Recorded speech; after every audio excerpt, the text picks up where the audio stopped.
le fond, là, c'est quoi les effets de la punition au banc sur les différents types d'élèves en EPS? Ah, j'oubliais. La punition au banc, ben, pour nous, ça veut dire d'envoyer un élève au banc avec ou sans discussion suite à un comportement perturbateur et c'est pour rétablir l'ordre dans le groupe. Les genoux, les filles! Allez.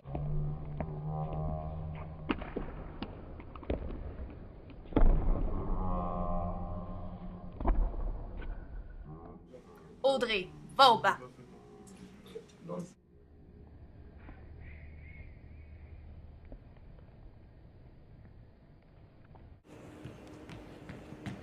Au final, là, c'est quoi les impacts positifs, les impacts négatifs d'envoyer un élève au banc? Puis, j'ai envoyé 2 types différents d'élèves au banc. Est-ce que ça a les mêmes effets sur eux? Puis, au final, je sais pas quoi faire d'autre que de les envoyer au banc pour les punir.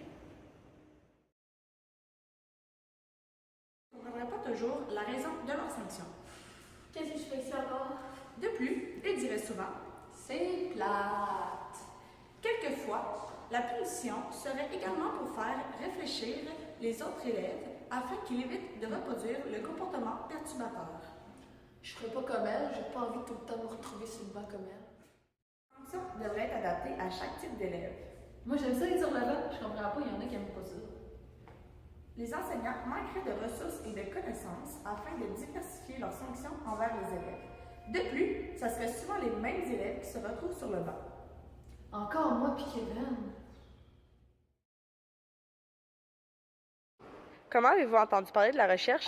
Dans le fond, c'est des chercheurs qui m'ont approché pour faire une recherche sur la punition sur le banc avec mes élèves du 2e cycle. Êtes-vous la seule à avoir participé à la recherche? Non, il y a aussi un autre groupe dans une autre école qui a participé à la recherche. Que viennent-ils voir? En fait, ils m'ont dit que c'était une recherche-action, donc ils ont fait des recherches, puis là, ils viennent voir sur le terrain un peu les effets, les conséquences, puis tout ce qui peut se passer avec la punition au banc. Est-ce que c'est la première étape de la recherche? Non, c'est la 2e étape. En fait, il y avait une première étape qui était un questionnaire quantitatif qui a été envoyé il y a quelques mois de ça. À quoi consiste le questionnaire? Il porte sur les types de punitions puis sur les résultats que ça a sur les élèves. Dans le fond, c'était un questionnaire qu'on avait à remplir sur Google et qui avait été envoyé à plus de 1000 enseignants en EPS sur l'île de Montréal. Puis, dans le fond, ils visaient au moins 100 réponses dans leurs résultats. Est-ce qu'il y a d'autres personnes que les enseignants qui ont répondu au questionnaire? Oui, il y a aussi des TES, dans le fond, les mêmes écoles où les questionnaires avaient été envoyés. Les TES aussi ont été sollicités. Pourquoi les TES ont aussi répondu au questionnaire? Parce que dans le fond, les TES interviennent aussi avec les élèves avec un pays ou les élèves intégrés en éducation physique. Est-ce que j'aurais des volontaires pour venir faire l'entrevue dans le premier sous-groupe? Oui! Excellent. Est-ce que vous avez des autorisations parentales? Oui. Super, les avec moi.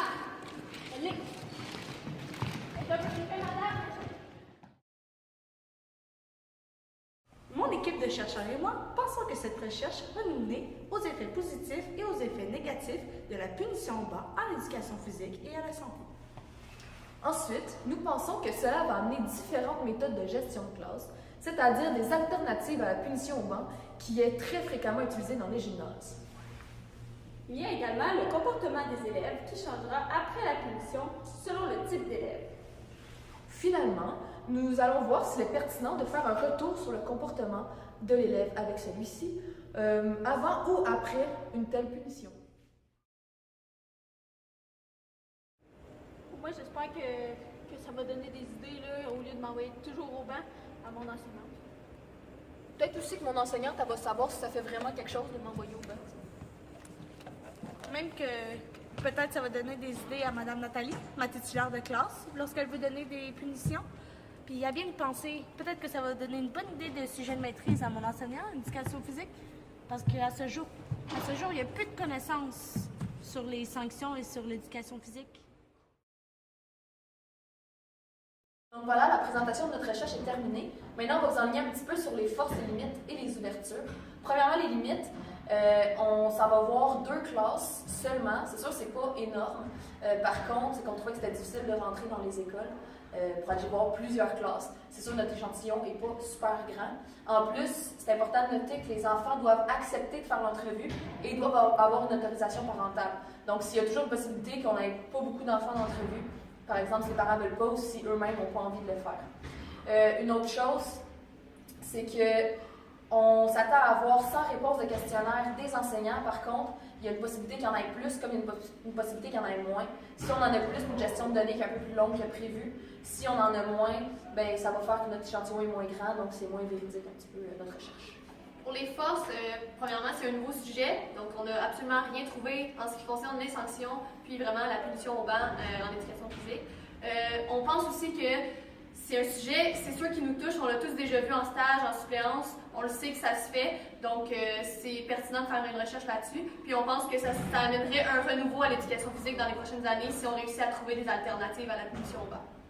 Quant aux ouvertures, on pense qu'on pourrait aller voir un public qui est un peu plus jeune au primaire et peut-être même le 3e cycle.